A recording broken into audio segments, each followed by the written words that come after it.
এটা কি করে সম্ভব? কালকে আমার বিয়ে হয়েছে আর আজকে আমার ফুলসজ্জার রাত, আর এর মধ্যে আমি প্রেগনেন্ট। আরে বেবি, আর কতক্ষণ লাগবে? অনেকক্ষণ হয়েছে তো গিয়েছো। হ্যাঁ আসছি, ওই একটু ফ্রেশ হচ্ছি আমি। আচ্ছা ঠিক আছে, আমি বাইরে ওয়েট করছি, তাড়াতাড়ি আসো। উফ, বাঁচলাম। কিন্তু এটা কি করে হলো? এটা মনে হচ্ছে ওই হারামিটারই কাজ। দাঁড়াও। হ্যালো। তুমি এক নম্বরে হারামি। আরে কি হয়েছে? আজকে তো তোমার বিয়ে, একটু খুশি তো থাকার কথা। একটু খুশিতে তো থাকো।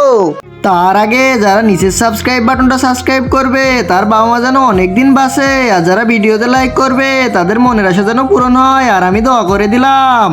আমি এক সপ্তাহ আগে তোমার সাথে দেখা করতে গিয়েছিলাম, আর তুমি আমাকে ঘুমের ওষুধ খাইয়ে কি সব করেছো আমার সাথে। বন্ধুরা, নেক্সট পার্ট দেখতে চাইলে কমেন্টে জানিয়ে যাও।